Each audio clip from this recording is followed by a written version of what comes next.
Welcome. Welcome to UTS. Welcome to this important occasion. My name's Andrew Parfitt, and I'm the Vice-Chancellor here at UTS. And it is a great pleasure to welcome a very distinguished panel to talk about one of the topics of the moment, one of the things that is exercising the world, the Ukraine situation and the impacts on democracy. Let me begin, though, by acknowledging the Gadigal people of the Eora Nation.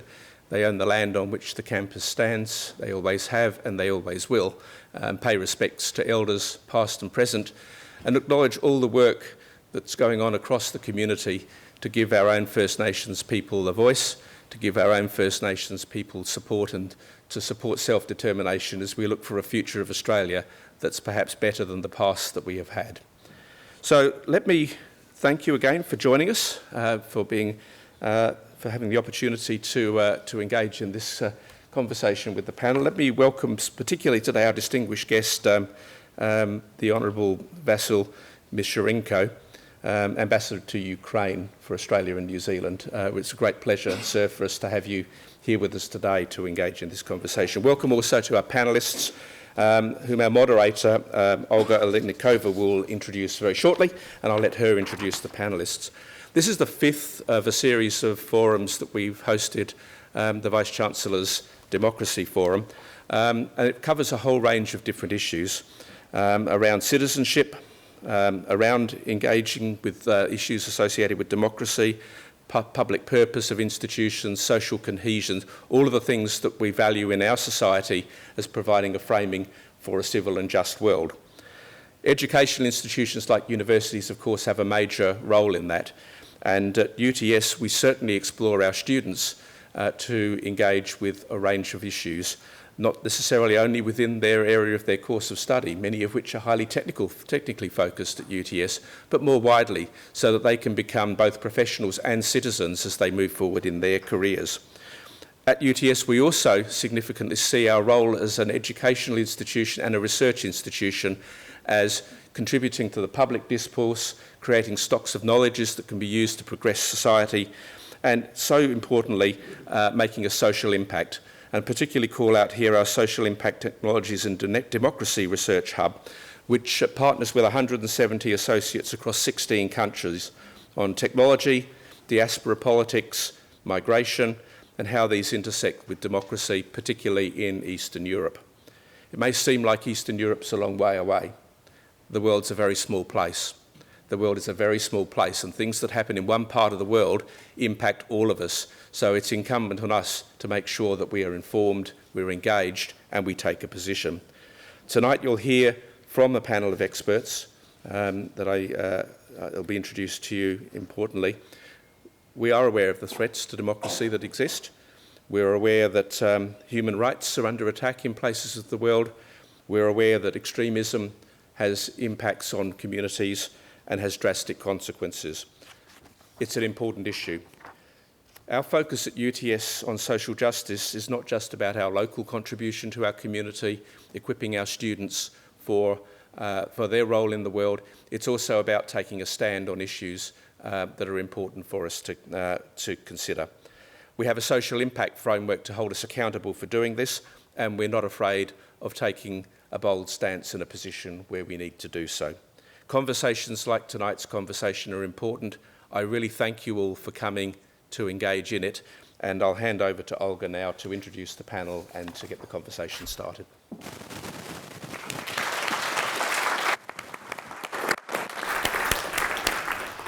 Yes, thank you very much, Andrew, for introduction to myself and to the whole event. I'm very honored to be emceeing this very important event tonight. We will talk about a very important topic, which is the war in Ukraine. We'll talk about how the war in Ukraine impacts everyday's lives, our own here as well, not just Ukrainians in Ukraine. We'll talk about how it impacts the global democratic order. We'll talk as well about future of democracy in general and future of Ukraine too. I'm sure we all feel that modern democracies as they are, and successful Western democracies and emerging democracies, they all are failing in preventing wars, financial crises, energy shortages, climate change. And I think, and it feels, that there is a lot of uncertainty now in our everyday lives as well associated with that. I'm very delighted to be joined by amazing speakers tonight, and I'm going to introduce all of them today, and I'm going to actually cover the bios. I'm sure you know all who they are, but I will as well address their achievements. I just want to highlight that all these people are really connected to Ukraine, not just by blood, which I actually figured out today. I thought we have some people who connected by blood, like myself, you know, and Vasyl, but it looks like as well there is a family history in Misha's, Sara's, and Zoya's family that are connected by blood to Ukraine. Plus, of course, the interest, the professional interest of all of the speakers is really in line with Ukraine, and all of them have done a fantastic job in analyzing, presenting, discussing Ukraine domestically and globally.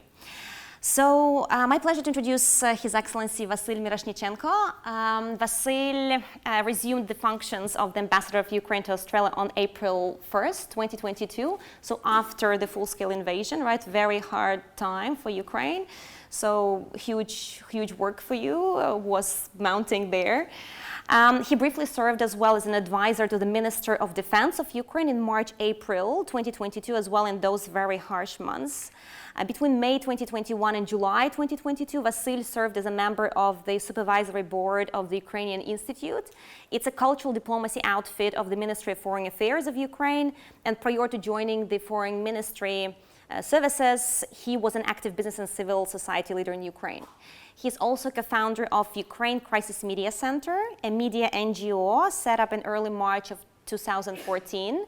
Again, a very crucial time. So you've done a lot of fantastic things and very specific crucial time for Ukraine, aimed at amplifying Ukraine's voice internationally. He was in charge of numerous projects and campaigns during 2014-2019. And there's lots to say more, right? But I'll stop here.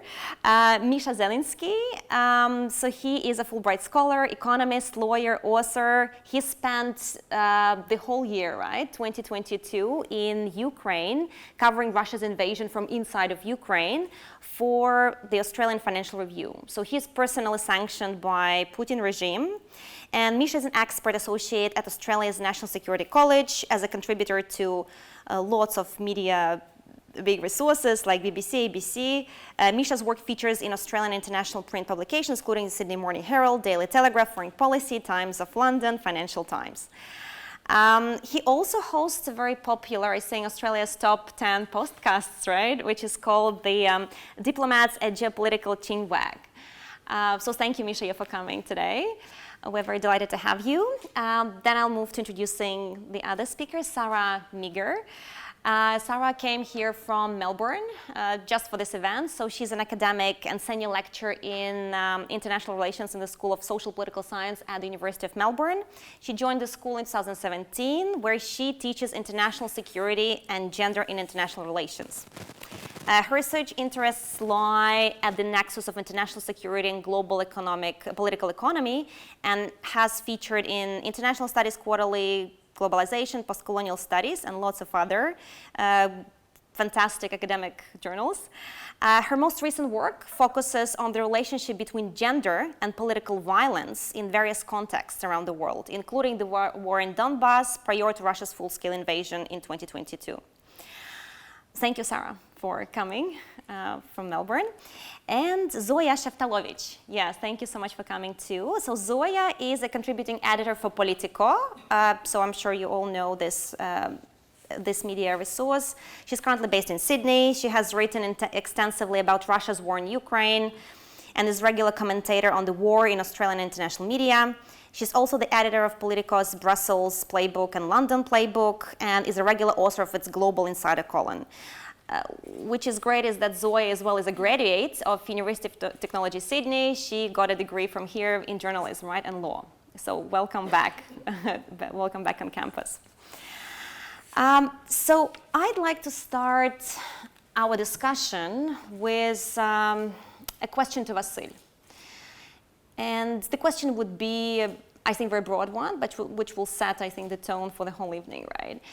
So tell us about the Ukraine's fight for democracy, right? It's a very big topic. Where we're at now, what's happening in Ukraine now in the fight for democracy, and how you see the future, maybe nearest future, because it's very hard to discuss distant future, right? Thank you, Olga. Thank you, Professor Parfit.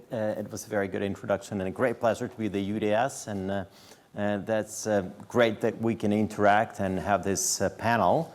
And I'm very pleased about such a big turnout of people who showed up. It means that interest in the topic is still there, though we understand we're no longer in the headlines.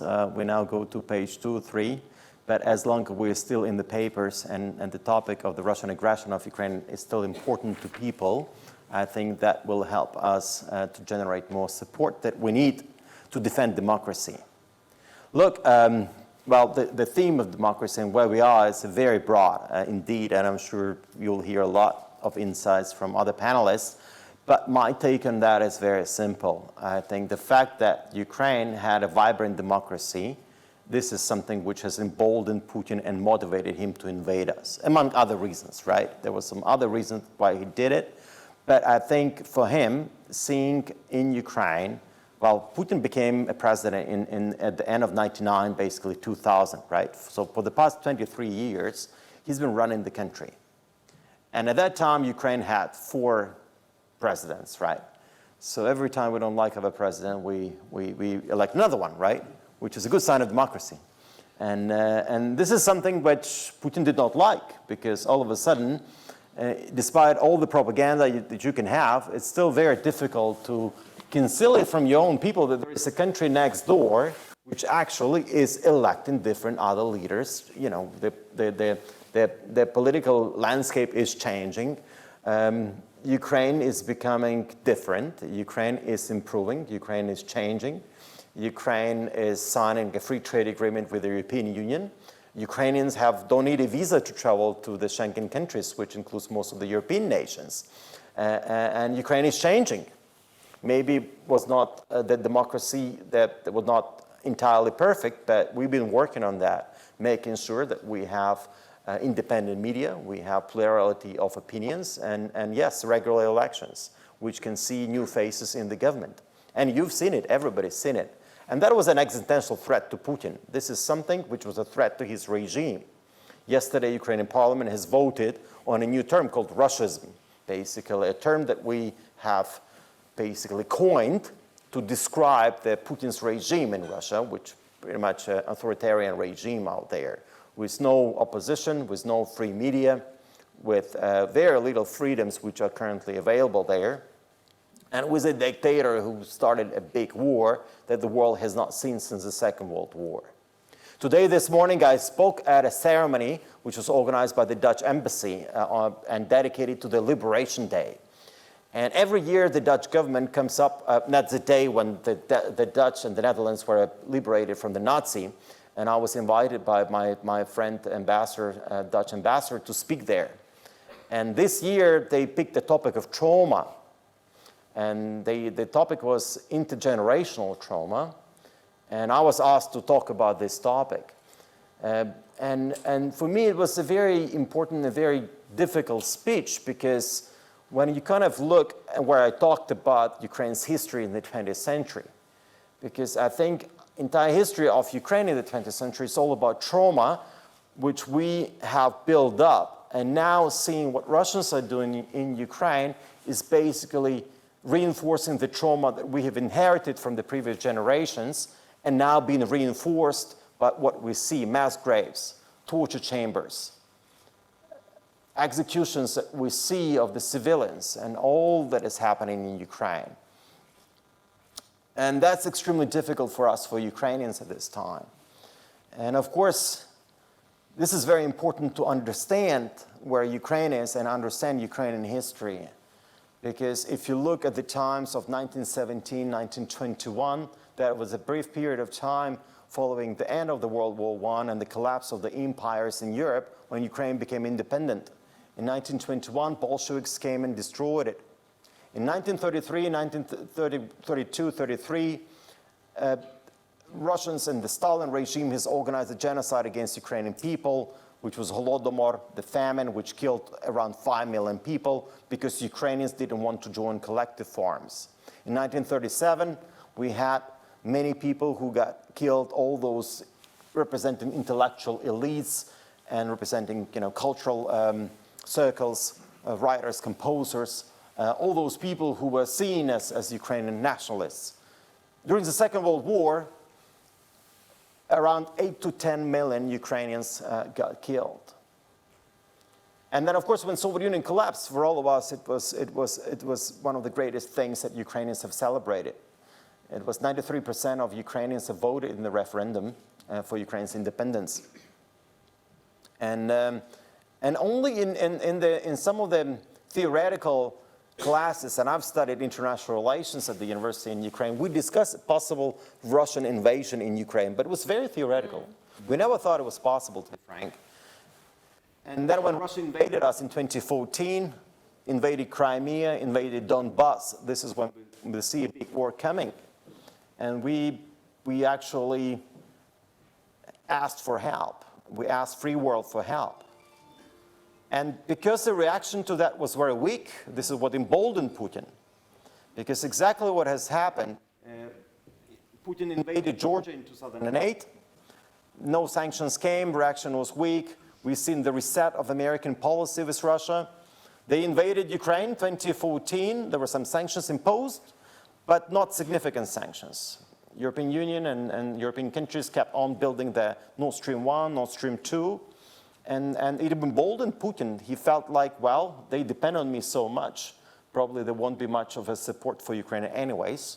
And of course, he was emboldened in his belief that he can take over Kyiv in 7 days. And last year, everybody was predicting that. I was still in Ukraine when the war started, so I was in Kyiv like many other Ukrainians. And I had to flee the Kyiv with my family, with my 2 kids, my son, 5 years old, my daughter, 18 at that time. And a bit later, in mid-March, I got appointed as an ambassador to Australia. Came to Romania. We had to cross border on foot, like all other refugees, basically, were doing that. Mm-hmm. And came here at the end of March, on March 27th. So recently, it's been 1 year since I served here. So it's a great country, Australia is, and I'm very blessed to be here, and I'm extremely thankful for the support which is coming from the Australian people, from the Australian government. Mm-hmm. Yes, thank you, Vasyl. Yes, thank you for creating this broad brush, right, of situation where we're at. You mentioned, Ukraine, war, democracy, right? That were the words that were threading like all what you talked about. And academically, yes, so we have a combination of academics here and media people and government and myself as well as an academic. Interesting. How does the concept of war and democracy, can they work together? That's a big concept, I think, academically many people are working on, especially democracy scholars who are looking into, emerging democracies, post-revolution democracies, social change experts, and so on. So my question would be to Sara, because Sara has studied a lot, violence as well as democracy. What will be your take on this?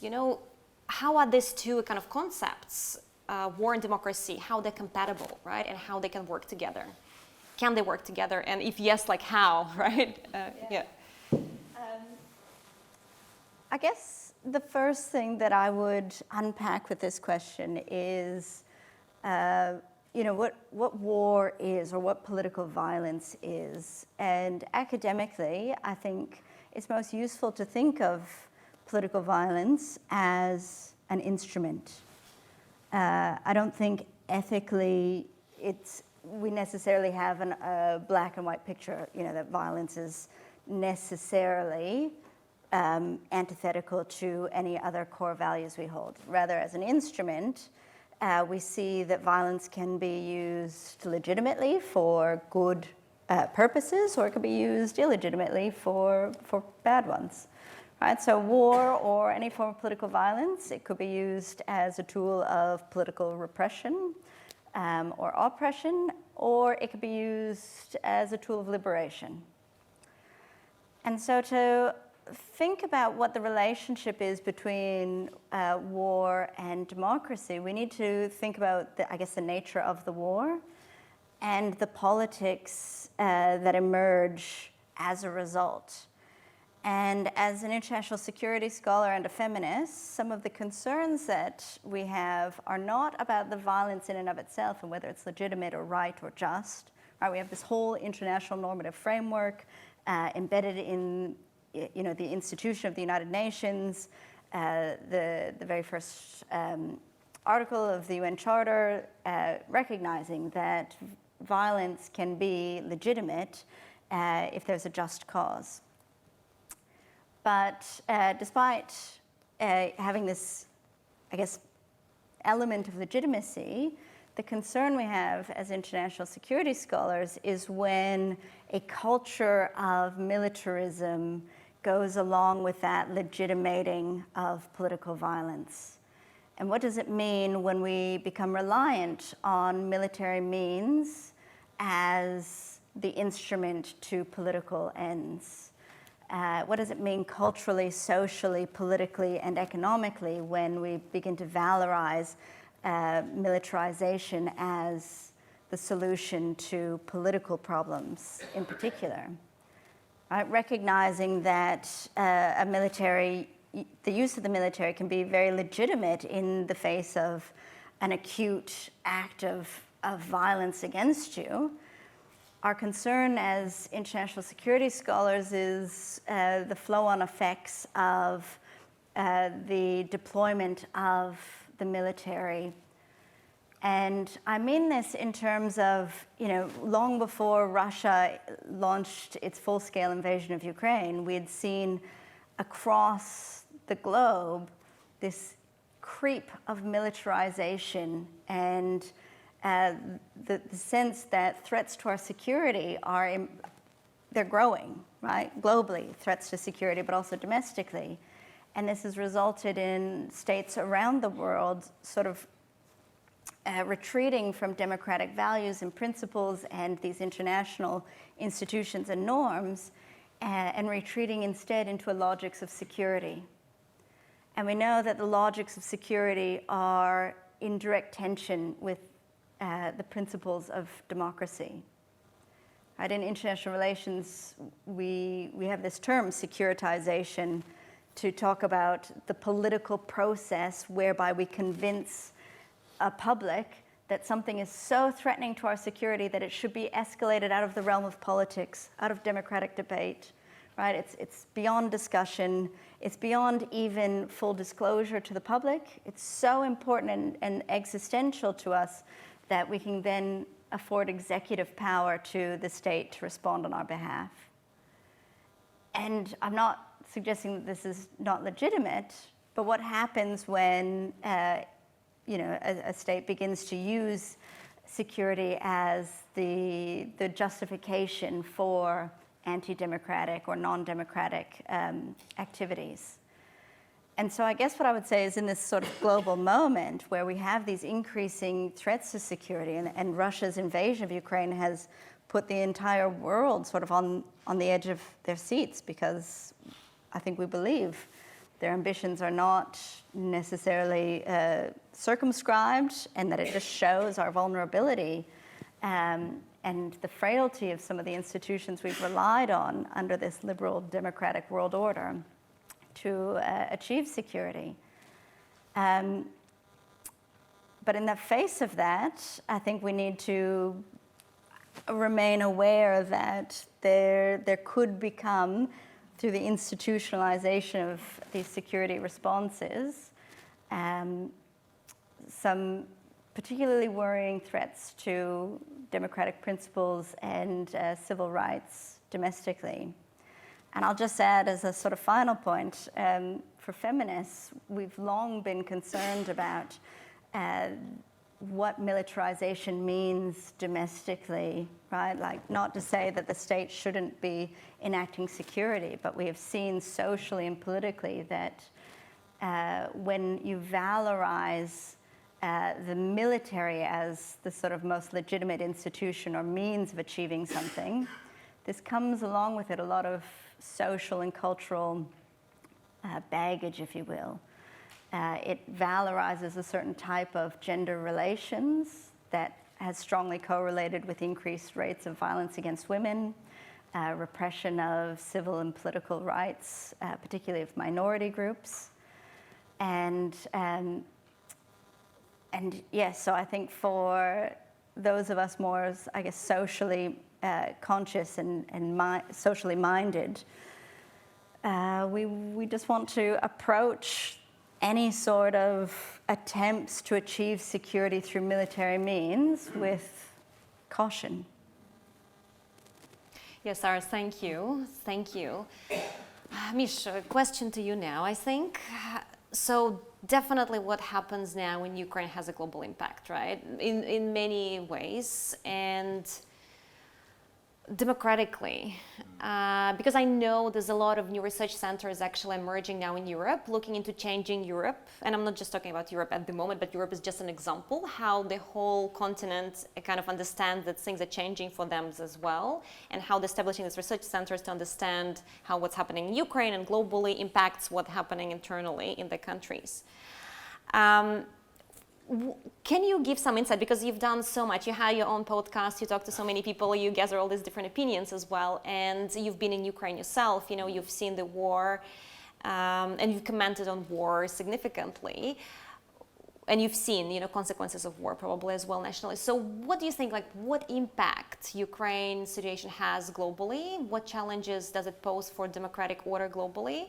And how, and not just Europe, right? I just gave example, but Asia as well, and other places. Well, that's the question, isn't it? The question Yeah. is whether or not the war in Ukraine is about something more than Just a the conflict in Eastern Europe. Whether or not it's a territorial dispute in Eastern Europe or in a war very far away from Australia, whether or not it has more profound consequences. So Vasyl was touching on it, but the war in Ukraine, or Russia's invasion of Ukraine, really comes after nearly a quarter of a century of a democratic recession around the world. So in year 2000, when Bill Clinton's presidency ended, the expectation then was that the democracy would flourish around the world, liberal democracy, liberal economics, and that was going to be an unstoppable force for good. And so that was the expectation. And then you fast forward 20 years when Joe Biden becomes president, and he comes in the presidency saying the number one challenge for democracy is whether or not he can deliver for people. That was only 20 years. And so the invasion of Ukraine by Putin really is the logical consequence of this democratic recession. So fewer democracies overall, and then democracies within themselves becoming less democratic. And also bad behaviour, and all the instances that Vasyl pointed to, and there are many others, of bad behaviour being, I guess, not resisted or unpunished. You know, unfortunately, for good reasons, people wanting to avoid conflict, but leading to worse behaviour. And ultimately, the worst behaviour is what we've seen with the full-scale invasion and the horrors that we've seen inside Ukraine. And so then really, the way I see it, this struggle sort of boils down to two things. There are two sets of people, or two classes of thought that are the biggest threat to free societies. The first is the dictators club. That's obvious. It's Vladimir Putin, Xi Jinping. Principally, they came together in the Friendship of No Limits in February of 2022, and they're supported by a number of other dictators around the world, and they want to make the world friendlier for dictators. They want to make a world safe for authoritarianism. And I think the other group of people are those that want to say this isn't happening. And they are inside democracies principally. And I actually think that second group is more dangerous in many ways, because denying that it's happening, I get why you'd want to. I don't want to be in this world either, but denying the truth of the matter doesn't make it any less true. And I think in many ways it's gotten us to where we are. And so when you then say, okay, what does this all mean for democracy? Well, again, it comes down to whether or not this conflict in Ukraine is about something bigger. And the Prime Minister of Japan was in Ukraine, Kishida, and he said, today Ukraine, tomorrow East Asia. He's talking about Taiwan. And then the question is, are all these things connected? And what does that mean for a country like Australia? Well, I would say that a country like Australia of 25 million people, it is a very, very dangerous and bad world for a country like Australia if big authoritarian countries can decide to eat and destroy democracies that they dislike or that are on their doorstep. That is a bad world for Australia. A world where might is right is a bad world for Australia. So it's a dangerous time right now for countries like Australia that care about democracies, we rely on a world that has rules. Australia can't survive in a world by itself where democracies don't hang together, and that's why our comments, I think, are so disappointing for someone like Macron saying, well, we can sort of sit it out where we'd like to. Ultimately, we all need to be involved. And that's why Australia, I think, has been sending, for quite good reasons, weapons to Ukraine to assist in the effort there, because the safest way and the best way to avoid more wars around the world is to make sure Vladimir Putin loses. The best lesson to teach any other dictator that might be thinking about staging their own invasion is that wars are bad ideas and that they fail and that they are very costly for not just everyone involved in all the horrors of it, but for the regime itself. And so the best way we can avoid ever seeing the need for to use Australian military kit in the Pacific, hopefully never, or in East Asia or anywhere else, is to make sure that we send it to Ukraine so the Ukrainians can defeat Putin as quickly as possible. But there's a final point really around this democratic decline, and I think it's one of the lesser discussed when we talk about the war and what that means. But also democracies need to deliver for people. So one of the reasons that we, I think, have seen this decline, there's a values question, but there's also around whether or not democracy is the best system for ordinary people. And so my background, apart from this democracy space, is in labourism. I was a union official for a very long time in the Australian Workers' Union. And so at the end of the day, if democracies don't deliver for people, if they don't live up to their promise, in a geopolitical game, it's like a results-driven business, right? And so you can't promote democracy internationally if it's not delivering for people at home. It's not a great product.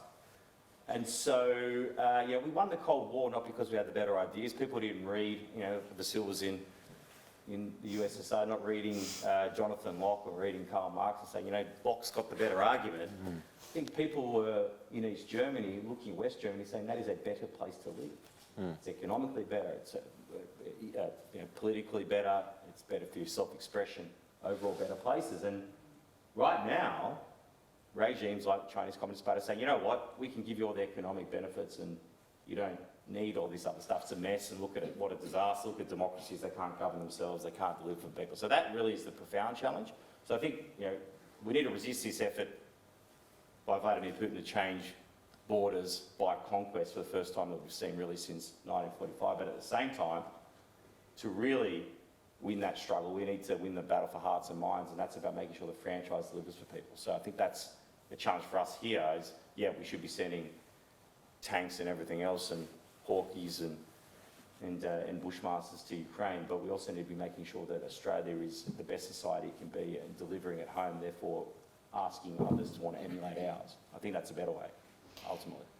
Yeah, Mish, thank you. And you mentioned about this decline, global decline of democracy, which was happening in the last, maybe 15 years. Right. In academia, there's a lot of, as well, research done, on this topic, and there's thousands of books about, is democracy doomed? Right. What's the future? What's the better system? Representation doesn't work, because democracy is not just about elections, right? It's about values, about equality, about so many other things. Right. But elections fail as well, because people don't vote, right? Here, everyone votes because we're all obliged to vote, but Europe has a big problem because people don't show up to vote. But also, if you don't believe that the system will change by your vote, then why bother? So that's this is where this sort of apathy creeps in, and this economic inequality, social injustice, these festering problems that we have, if we don't address them, you start to build a resentment, and if that resentment can either manifest itself in a revolution or in the election of populist leaders or Trumpist type characters. So if we don't address these things inside our own democracies, they are cancerous. And that is really what the dictators want. They want that cancer to grow within our own society. Yeah, that's right. But I know that many people were watching Ukraine, specifically in the last maybe not 10 years, but maybe 5, especially after Maidan, after 2010 now. Time flies so quickly, right? That's right. They were watching Ukraine, and I know scholars big names in democracy space, they were watching Ukraine and were saying, maybe there's something else, new democracy, a new version of democracy that's emerging now in Ukraine. We'll be watching it, how it's happening, with big activism, with volunteering, with different forms of democracy that exists. And people are still watching Ukraine, right? But now things escalated, this war, it's just a kind of different context. So my question will be to Zoya here. What do you think about this, birth of democracy, or, generally, What is the role of media? Because I want to link it to your, profession as well as what you do, as a passion probably.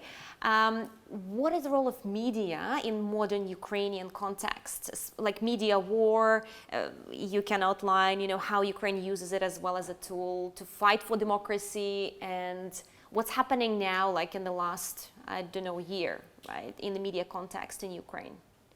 Sure. So it's a loaded question. Sorry. There's a few things in there to unpack. So I think firstly, in terms of the role of the media in Ukraine, I think one of the really difficult things for us, for journalists, is how to report on what's happening in Ukraine on a domestic level without, on the one hand, whitewashing some of the problems that we see within the Ukrainian government, and on the other hand, without feeling like we are giving ammunition to Putin. And for me, it's a personal battle as well as a professional one, because I myself was born and spent a large chunk of my childhood in Ukraine. I feel very strongly in the context of this war. And so it is a decision that I have to make all the time. Will I cover this story? I've got loads of stories that I'm sitting on, that other reporters are sitting on, and it's a question I've never had to ask myself before. I've never sat on a story before and asked myself, will I publish this? Now I'm asking myself that question. Is this story going to serve, whose interests will this story serve? And that is not always an easy question to answer, because on the one hand, the media's role in any democracy, in any flourishing democracy, is to bring to light corruption, fraud, problematic issues in administrations, lies, hypocrisy. When you look at what's happening in Ukraine, it is a country that is a fledgling democracy. It has some of its own problems. There are certain members of the government who are problematic, who we know are problematic. We know that there is corruption in various corruption indexes, in various corruption reports. Ukraine has had issues in the past. But as a journalist, what is your responsibility there? Do you expose some of these elements, or do you sit on them and wait for the war to end? And if your answer is you sit on them and you wait for the war to end, you could be waiting a hell of a long time. And that is a real problem for myself and for others who I work with. And where we land on when we're making those decisions will depend on a case-by-case basis on what we think the point of a story is and what the results and outcomes might be of publishing.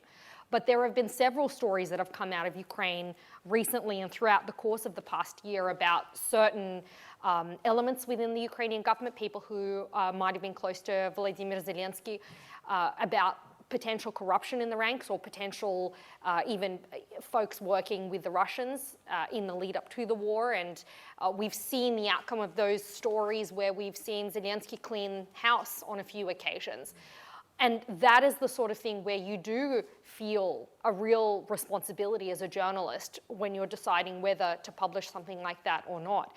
And it was less of a concern for me personally beforehand.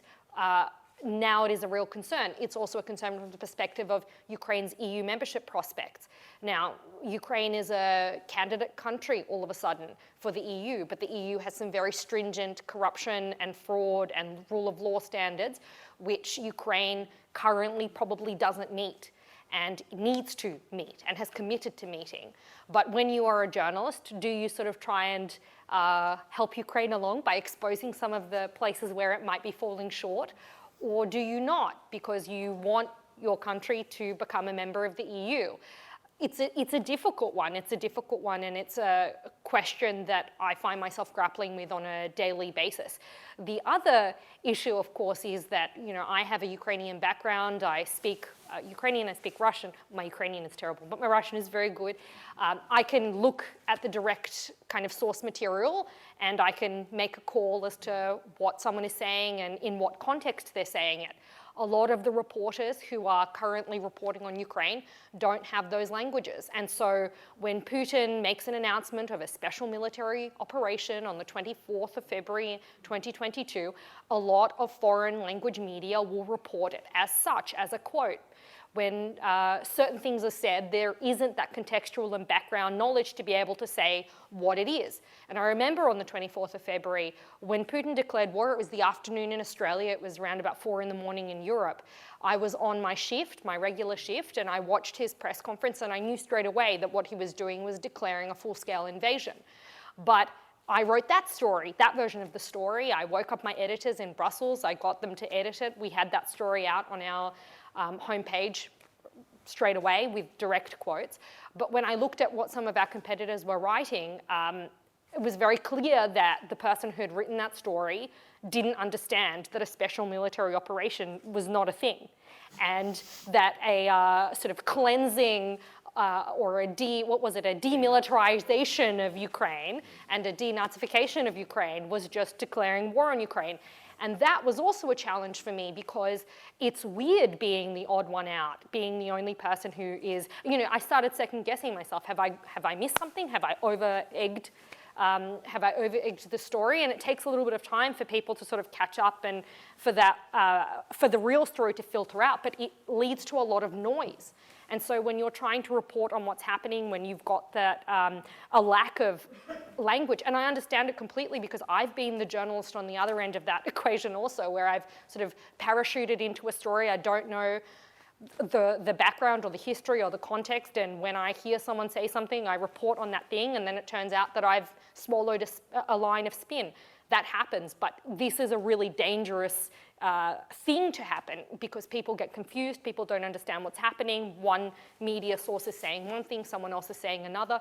It never ceases to drive me crazy when I see some media organizations, that they're getting better at it, report on something that Putin has said as sort of a headline, Russia didn't do this, or that sort of just uncritical headline, where it's just Putin says Ukraine is full of Nazis.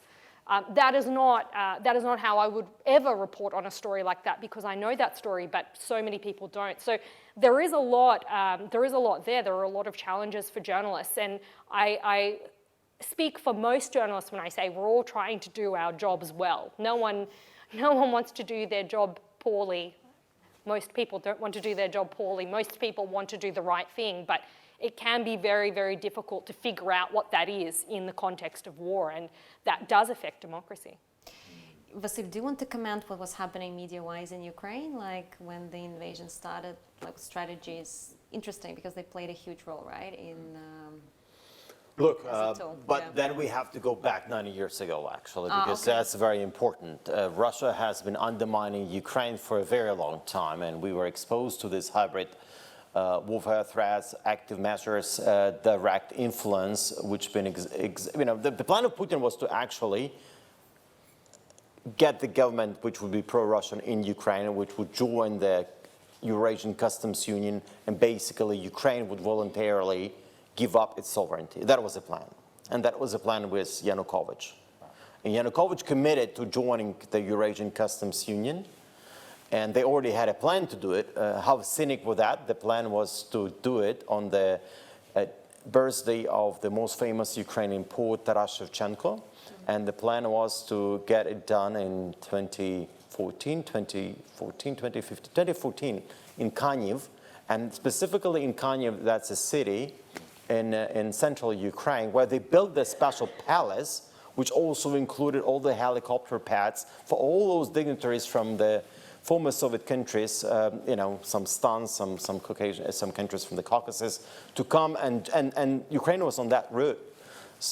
And that was the pressure on Yanukovych not to sign the EU-Ukraine Association Agreement, because, well, initially Russia never thought we could get there. But anyway, so Russian government and the Kremlin was undermining Ukraine from within, corrupting the officials, corrupting the politicians, directly influencing them, funding parties within the country, having their agents of influence within the Ukrainian political establishment, buying up media and exerting their own influence from within the country.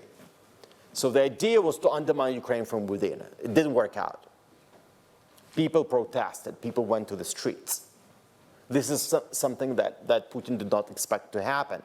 Once in 2014, we've seen what Russia has done, how they invaded Ukraine. 14,000 people had been killed in that first initial stage of the Russian-Ukrainian war.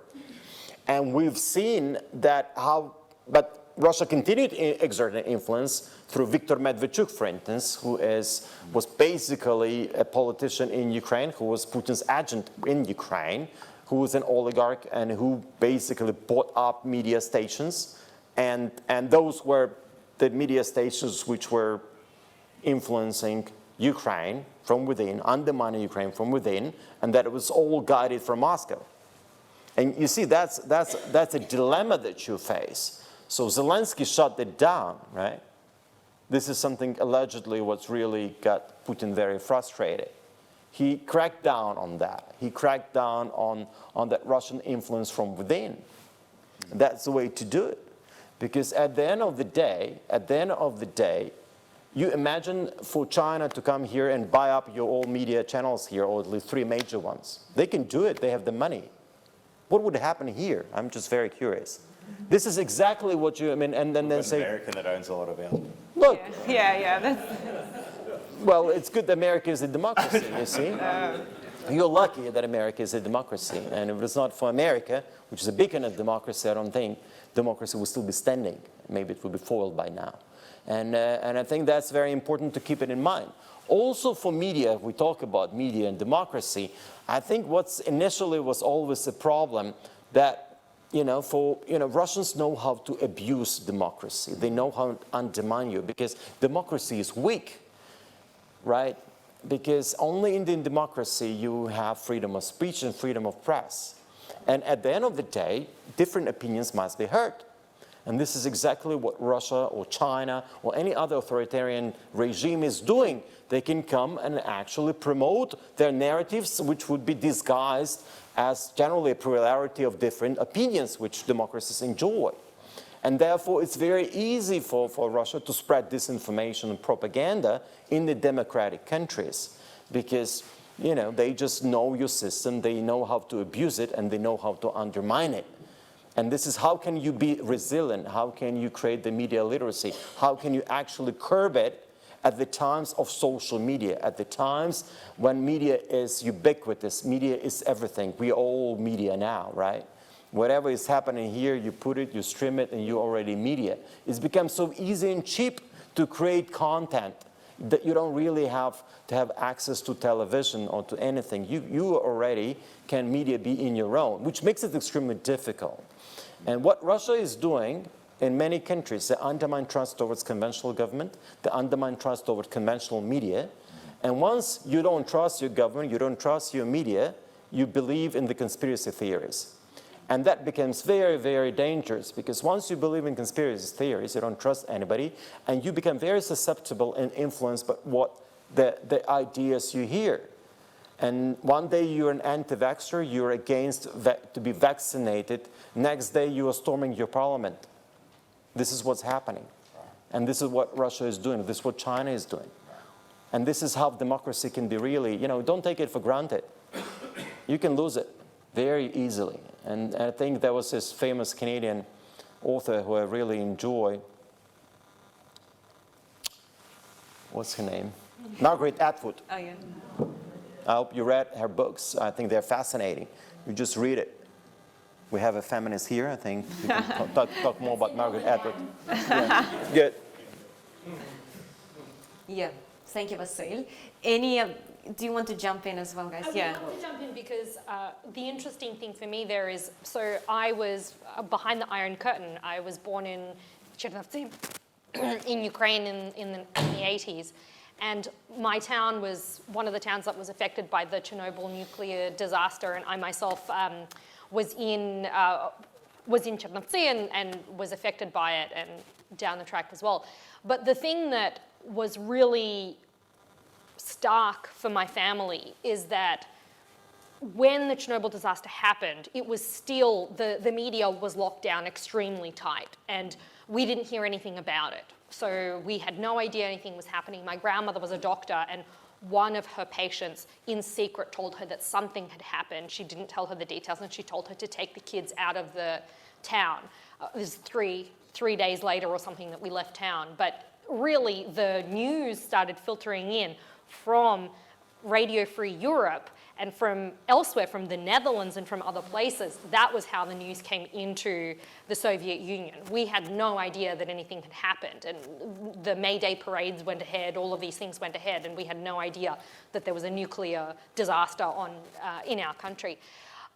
Fast forward a few years, and when things got really tough in the late 80s and the early 90s, from an economic perspective, when there were huge problems with a deficit of food and when you started having additional sort of societal issues, things started filtering out more and you started getting access to more of this information, and there were fewer repercussions for listening to things like Radio Free Europe. And my family, we always kept it a secret that we tuned in on the radio, and there were all of these hoops that you had to jump through because you had to tune it, and there was all this noise in the background, and the channel changed all the time, and the Soviets tried to blast competing signals onto the signals of Radio Free Europe, so you couldn't actually hear what was being said, so you had to really listen, really needed to hear it through. It was a huge secret. We never would have told anyone. I knew that I wasn't to tell anyone when I was at kindy or at school. My sister wasn't allowed to tell anyone. Within a few years, the loosening of the kind of shaking free of that Soviet society and the ingress of some of that external news and some real news, some real information, which really shook our kind of faith in the party and in the system, that was really fundamental to what ended up happening with Ukraine. You know, my parents were among those who voted for independence in 1991. But that is really what Putin is afraid of. That is why the first thing that Putin started to do in Ukraine, the first thing he started to do in Russia, was to clamp down on any free media. And now we're at the point where, of course, in Russia, there is basically no free media left operating within the country. There are individual journalists. But for instance, we have a reporter in Russia, and their name is not publicized. We do not say who our reporter in Russia is. They don't get a byline on their stories because we're afraid for their safety. But that's really the thing. The free media is so important to get that information through and to shake loose some of those democracies and some of those autocracies. It explains why they're so keen to keep us out. I mean, I think what's been interesting in the war as well, though, there's been the role of the traditional media, but there's been like 40 million Ukrainians with their phones that have really dominated the information space. Now, everyone's focused on Zelensky, and rightly so, he's a masterful communicator. But it's the ability to dominate the information space, and that has been really by individuals, ordinary Ukrainians pushing out the message. And that's crowded out in many ways the Russian misinformation machine, because they really have been the masters of knowing how to manipulate traditional media and also knowing the links between, or the pipeline between traditional media into socials and how to spread out that disinformation. But what's interesting about the war, and it's simpler in some ways, is that facts have kind of made a comeback a little bit because of the war, in the sense that you can't spin your way out to success.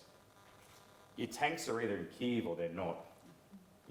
Soldiers are either advancing or they're going backwards. Body bags are either returning home or they aren't. And so the truth of the matter here, I think, is really being, the Putin regime, for all its lies, being mugged by reality to some extent, largely around the world, but also in Russia itself. And I know that, it's hard to get information there, but Russians do source information through different channels like Medusa and through VPNs and other sources. So I think that's an interesting dynamic, and this is the information space. Information space in warfare is always a function of war, but the first ever smartphone war has been a fascinating, the way that ordinary Ukrainians in effect being soldiers in that space and have been so successful in that, that's the good news. So the comeback of facts and the inability of the Russian regime now, really, it's got political needs at home, but it's unable to deliver those political needs on the battlefield.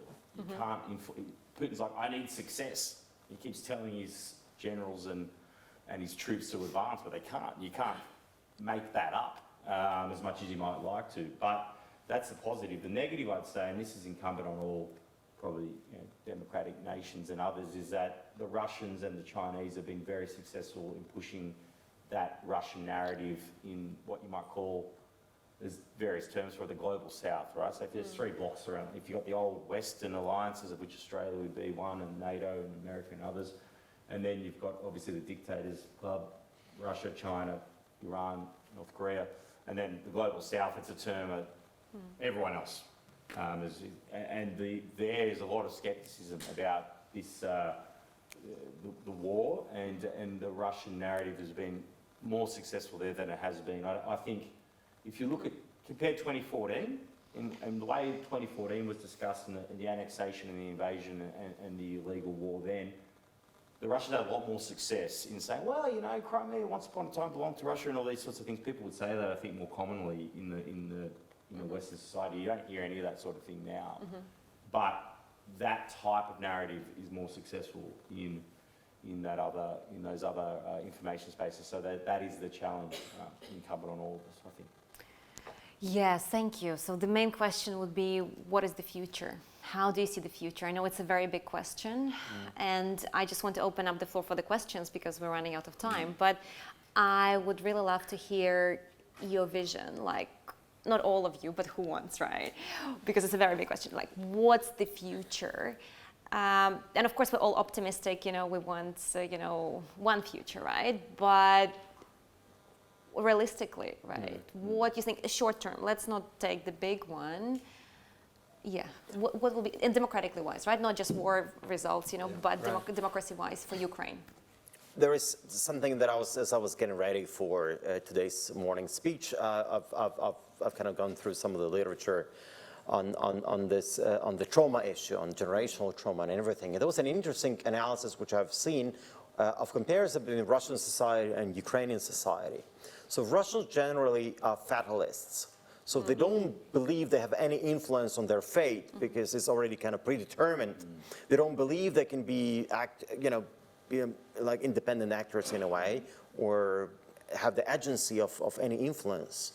And if you look and read Russian literature, and I grew up reading Russian literature, by the way, because Ukrainian was not heavily promoted, not many books were in Ukrainian, being part of the colony, being part of this Russian colony in a way. And it's pretty sad, right? It's very fatalistic. Whereas if you look at Ukrainians in the past and Ukrainians now, we have hope. And hope is what is going to help us to overcome the trauma that we are now living through. And hope and optimism and belief that we can change things. If you ask Ukrainians how many of them believe we're going to win the war, you will be surprised. 90% of those people believe or convinced we're going to win, which sometimes maybe not fully substantiated, but at the same time, that gives you an idea of where we stand. And I think it's important for the democratic world to do everything possible not to allow Putin to win in Ukraine, to make sure that he's defeated, he's humiliated, and he has to withdraw and give up everything he's taken over since 2014, and Ukraine's territory is what it is as it was recognized in the international borders. Because this is exactly what we cannot allow to happen. When I say we, I mean the democratic world. Because what kind of signal that's going to send to other similar countries or regimes? And you see, we always talk about China in this respect. I'll just briefly mention that. Because you see, there was this phone call which happened with Chinese leader last week. It was a good thing that it happened. For China is a big trading partner for Ukraine. As you know, Ukraine is top 5 in the world countries which is producing food. We basically feed most of Africa and Middle East. A lot of countries depend on us, actually, and the prices have surged because of this invasion. And so China is buying lots of our grain, and for China, but the problem for China is very simple. If Russia loses in Ukraine, Putin's regime collapses. He's done. He's already done. It's just a matter of time when he's going to be gone. We hope sooner than later. He's already lost. But for Chinese regime to see Putin's regime crumble is a threat for himself, right? And that's a conundrum that we are now seeing, right? So China is going to do everything possible not to have, Putin's regime collapse entirely. And that's the problem we deal with. How can we solve that? I don't know, Misha, what do you think? Well, not to plug my own work, but I wrote a long essay on this in February. But basically, look, the simplest thing is save democracy, defeat Putin. Right? And you've laid out the case perfectly. But actually, the faster way for it is the Russians that are around Putin to calculate the way out of this for them is to kill Putin. And the way that that's most likely to happen is for Russia to suffer reversals on the battlefield. If Russia is suffering reversals on the battlefield, its economy is collapsing, these billionaires can no longer go to Saint-Tropez. You know, Crimea in the summertime is not exactly the south of France. And so their livelihoods, they're never coming back while the Putin regime exists. The war crimes that they've committed in Ukraine must be answered for. And the simplest way for everyone in Russia to have some way back to normality is for Putin to be removed. And the best way for the world to make them come to that realisation is to increase sanctions, make it harder on ordinary Russians, make it harder on elite Russians, and make sure that Ukrainians in this next counter-offensive and later this year are able to take vast swathes of their territory back. I don't think Putin can survive a massive reversal of the likes of which we saw in September. So when they took back Kherson, if he was able to take something like if the Ukrainians were able to recapture Melitopol, suddenly they're in striking range of Crimea, Kerch Bridge and other things. That enormous reversal, that, like I said, is a fact that can't be hidden. I don't think Putin's regime can necessarily survive. He's got enemies internally, don't worry about that. And they are all positioning right now. And giving them the political capital to do that kind of thing, I think is incumbent on everyone in the West to make it happen. And so we've got a window right now. We won't look back in history and say, geez, I wish we took it. There's bad choices and worse choices. The bad choice is continuing this war and letting the Ukrainians recapture their territory and defeat Putin. The worst choice is letting Putin win and what that means for everything else. And so faced with a bad choice and a worse choice, we've got to grab that bad choice and grab that hope case that Vasyl's put forward, because they're fighting for all of us. I truly believe that. Yes, thanks, Misha. Yes, Sara, Zoya, what do you think? Yeah. I think there's two things that we need to think forward on. So not just short term, but let's say post-war, the real challenge is going to be democratic consolidation, particularly in the face of the fallout from mass mobilization and militarization. We've seen this across the world. That's usually the point at which democracies fail. You get the rise of ethno-nationalism, scapegoating, just tensions arising internally. But what gives me hope is that Ukrainians have demonstrated, they don't have, the state doesn't have a great history of democratic consolidation. But the people of Ukraine have such a spirit for democracy, and we see this particularly in the civil society sector that has continually stepped up to fill in the gaps left by state failure, most notably in the immediate aftermath of Euromaidan. So I think by focusing our energies post-conflict on the civil society sector and building up democratic consolidation there, I think it's got a really good chance. I think for me, basically what this war has been is the most massive of own goals for Putin, because he has in one fell swoop lost 20 years of advances that he has made into Western European democracies. Putin has been funding various far-right nationalist parties and far-left parties all across the EU. He has funded parties, the AfD in Germany, Le Pen's party, the National Front in France. He's funded Austrian far-right nationalist parties. Just all across the EU, Putin has spent the past 2 decades funding various little moles who have been chipping away at Western European democracy, chipping away at resolve to prevent Russia from taking ever more increasingly authoritarian turns. So what he has done overnight on the 24th of February was he made all of that completely unpalatable for all normal people in these countries, to the extent that Marine Le Pen, the AfD in Germany, the Austrian far-right party, they've all had to disassociate themselves from their previous Putin positions. And so he has just lost millions and millions and millions in dollars that he has spent on propping up these parties and their campaign funds. He has spent years of influence. Campaigns have just gone down the gurgler. So this is just an incredible opportunity, the likes of which haven't been seen in really ever, for not just Ukraine to grasp democracy and for Ukrainians to embrace that hope and that feeling that they're going to change things, to really consolidate some of the gains that they made during Maidan. And certainly, you know, I have members of my family who are Russian who went to bed on the 23rd of February thinking that Putin was a grand old fella who was making Russia great again, and woke up on the 24th of February and went, oh my God, I've just woken up from a nightmare. How have I missed all of this? So that is what has happened. I mean, a great swathe of Western Europe, Eastern Europe, Central Europe has woken up from this kind of hypnosis that Putin has had them under.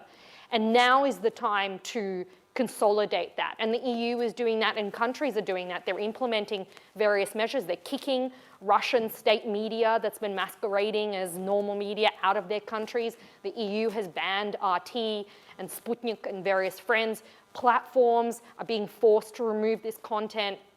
So you've got this real opportunity, not just for Ukraine, but for the EU and also for the US to take democracy back. Because as Vasyl and as Misha have said, basically Putin has been undermining and basically trying to take down democracy. It is an existential threat to him.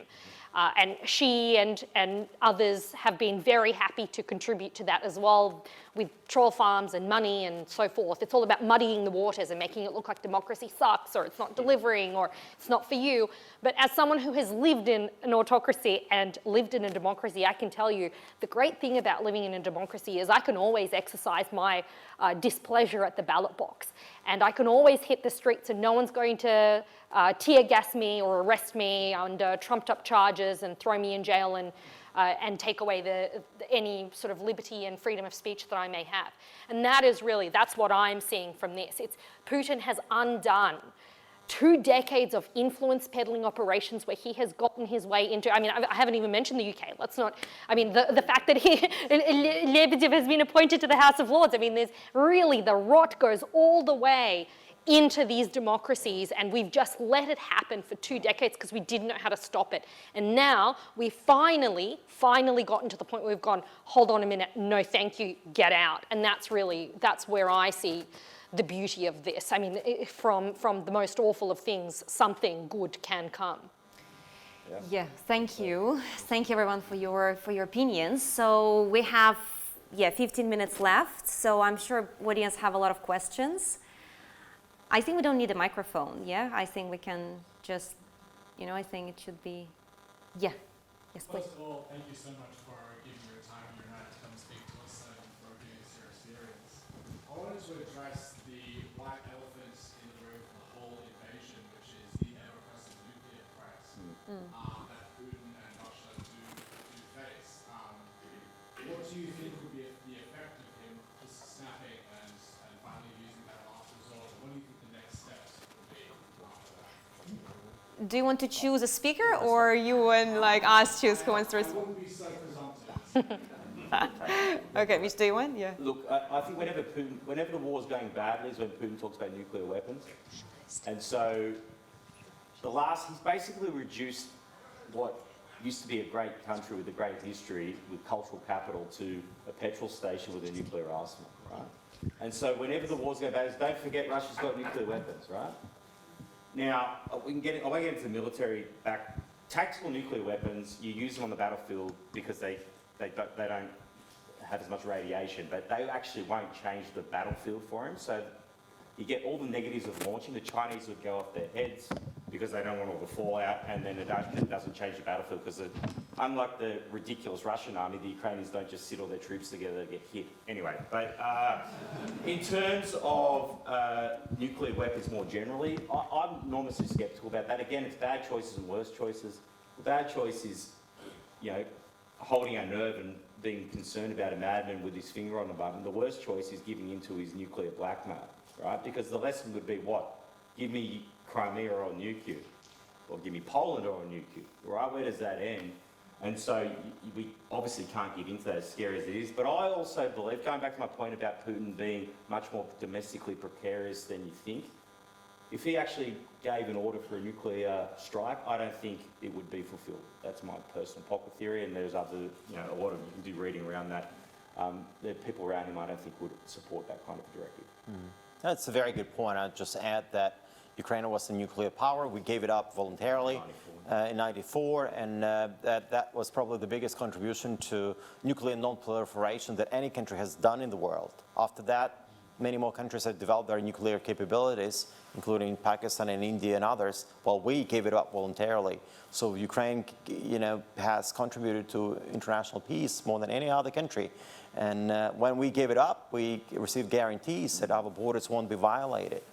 And actually, what I've seen a lot from the Kremlin narrative and from the Russian propaganda, especially around that anniversary of the Cuban Missile Crisis. And it's interesting because I even seen a lot here in the Australian media as well, but is heavily promoted from Russia and Moscow. And the reason is very simple. He wants you to remember the time when the world was on the verge of a big nuclear war of total destruction, and then the world, you know, could stop. In other words, he wants to use fear as a way to influence your decision making and say, look, maybe we should just let Putin keep some of that land in Ukraine, because maybe he will just, you know, come to terms with himself. And what Putin needs, you know, Putin needs time. He's run out of time. He's run out of his high-precision missiles. His army is exhausted, and he's losing big time in Ukraine. Yes, he needs 2-3 years to replenish, actually revive whatever, you know, capabilities he's lost, and mount another attack to achieve his main objective of taking over Kyiv. But he wants to use nuclear weapons as a threat, right, as a weapon to influence your thinking, right? So we shouldn't be buying into that. And that's very important we stand up to that. Good question. Maybe there first, yeah, and then expressing your views on what you about this forum, but I don't believe half of the people in this room would actually agree with what you have to say, because you can't really say, oh, this is all bad and this is all good, you know. There's how can I say it?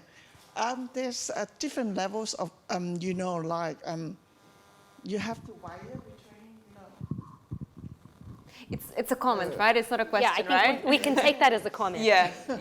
Thank you. I think there was maybe at the very back and then front. Yeah. Oh, thank you. I'd like to ask a question about two of the key interactions. Firstly, I'm absolutely convinced that Ukraine will win here. There is no question about this. You're fighting for your country. It's an existential fight. And for every bone in my body, I hope you do. Anyway, I'll get off my soapbox and ask two questions. Firstly, the east of Ukraine does have quite a high population, as I understand it, please correct me if I'm wrong, of Russian people. How does that look when the war ends and Ukraine wins? How is that dynamic going to play out? The other interaction I'm interested in is women and the influence, the impact that women can have both on the end of this war and how they will help to the role that they will play in rebuilding the Ukraine and, for that matter, Russia, because they're going to be critical for both countries moving forward. And I would put that to the whole panel, please. Yeah. I don't. I don't know about the first one. I'll leave that to the policymakers. But I think it's an important issue that Ukraine's going to have to contend with. Like I said in my last comment, post-conflict, a lot of countries face challenges with ethnically diverse populations and a sort of tendency towards ethno-nationalism as a means of sort of justifying security measures to consolidate the peace, as it were. But I think this is where the women in Ukraine, particularly the feminist movement in Ukraine, right? The feminist civil society sector is extremely strong in Ukraine. We've got an expert in the back of the room, Hanna Manuelenko. She can speak more about this. But I think they're going to really hold the state and other actors accountable post-conflict for ensuring that democratic consolidation happens in a way that doesn't manifest new tensions and, give rise to potential new conflicts, whether along gender lines, right, trying to force women back into more traditional roles that you often see with that sort of militarized masculine entitlement, and also in terms of ensuring, just women's participation and sort of gender-aware policies going forward. I'd like to speak on the first question, which was, what do you do with the Russians in Ukraine? And I would say that the war has changed the views of many Russians in Ukraine. And I know of countless Russian-speaking Ukrainians, and my family is a Russian-speaking Ukrainian family, who prior to the 2014 invasion of Crimea was sort of like nonplussed and didn't feel particularly Ukrainian.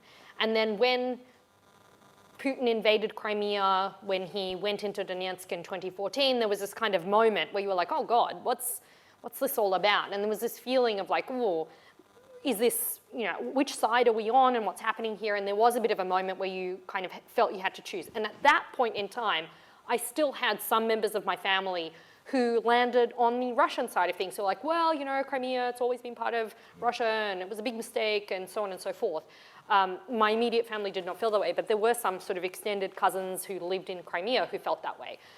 After this invasion, I can tell you that to a single person, there is not one left who doesn't think that this is an outrage and that Ukraine's sovereignty ought to be respected and that they feel suddenly extremely proud and Ukrainian. And I've noticed that transformation in myself as well, where I was, a Soviet. I didn't think of myself as Ukrainian before. And then it was really the invasion that kind of made me a born-again Ukrainian. And I see that in so many families, so many people, and now people who are rusted on Russians who have never spoken Ukrainian in their life, who went to school and to university in Russian, who never would have sort of felt particularly Ukrainian. Several of my friends, people who are in Ukraine, have told me, I'm never speaking Russian again.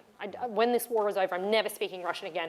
I'm going to do Ukrainian, and maybe I won't speak so grammatically, but I'm going to speak Ukrainian, and this is my country, Ukraine is my land. In support of that, I'd say firstly, where you look at where predominant Russian-speaking Ukrainians live, they're the areas that have been hit the hardest by Putin. So this is from Russia with love, right? Smashing up the place. This is what it looks like to be part of Putin's Russia, is we're going to destroy your city. So I think that's played into what you're describing there, perfectly put. The other thing as well is not confusing language, culture with nation-state, nationhood citizenship, right? This is sort of buying into the trope of Putin, says the Russo world belongs to Russia. Much like Xi Jinping says, if you're Mandarin speaking, even if you have an Australian citizenship, you belong to China, we can exercise influence over you. So if you start to play it out, you go, well, okay then, can the Brits take back the United States? Right, we're speaking English right now. We're still in the Commonwealth, but you understand, why not, right? And so, should the Greeks be able to take back all of the territories of Alexander the Great? Where do you draw these lines, right? And Putin once says, no, as it was at 1989 is good for me. Well, okay. Yeah, that's, just to also add to that, you're totally right. Sorry for No, please. Look, Russian speaking does not mean you're Russian. Right. And that's something that a lot of people fall into the trap. Yeah. Now, of course, in Crimea, we've seen for the last 9 years, Russia has been changing demographics. They brought in Russian people we now estimate about 700,000 of those who came to Crimea and were brought in from Russia. We'll let those people leave Crimea. They will be free to leave and go back to where they are, right? And that's what it is. All the Russian-speaking people of Ukraine are Ukrainian. They just lost their language, which was erased by the years of colonialism that we were exposed to. Ukrainian President Zelensky, he's a Russian-speaking Jew who was elected in 2019. We're the only country in the world, except for Israel, where we have a Jewish president. There was also a Jewish prime minister this time, Volodymyr Groysman. So which actually tells you a lot about where we are politically as a nation, which is a true political nation, which is not based, it doesn't matter what language you speak, it doesn't matter what your ethnicity is, your religion is. If 73% of the Ukrainian people elected Zelensky, who brought in the new government, which wants to see change happening, and we see the change. It's still slow, we still have issues, and the issues were, rightly pointed out by Zoya. I mean, they are still there. We're overcoming it. It's still, a fledgling democracy, but we've achieved quite a lot. And I think, even especially with the election of Zelensky. And Zelensky, coming from where he was in 2019 and what he was saying, he really believed there was a way to talk to Russia. He genuinely believed, because he was so popular in Russia, everybody knew him in Russia. He was a celebrity there. And he thought that he could actually talk to Russia and convince them. But he quickly realized it's not going to work. There's something more that is out there that Putin wanted to achieve, the legacy he wants to leave, and the history he wanted to change. And look where we are. I mean, I don't think, so in a way, he became more Ukrainian than many other Ukrainians are not yet. And Zelensky has pretty much had, it's been a huge transformation for him as a leader himself, about his identity, where he is, what his mission is. Because look, if he left the country last year, we don't know where we'd be right now, right? And that was the leadership that he demonstrated, and his communication skills to talk to Ukrainian people on the daily basis, right? Talking to international leaders. This is what gives an inspiration to us to fight, for you to support us, and for us to carry on.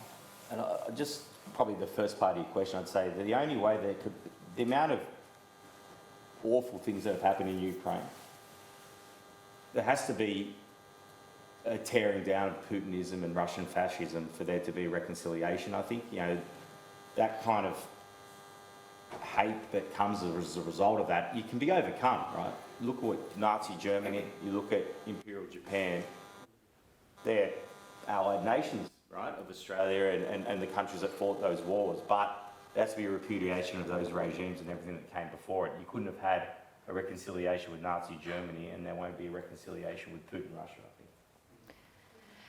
Yeah, what a great talk, thank you. I'm just watching the time and we're really 7 p.m. now. Right. Yeah, last 20 minutes just gone.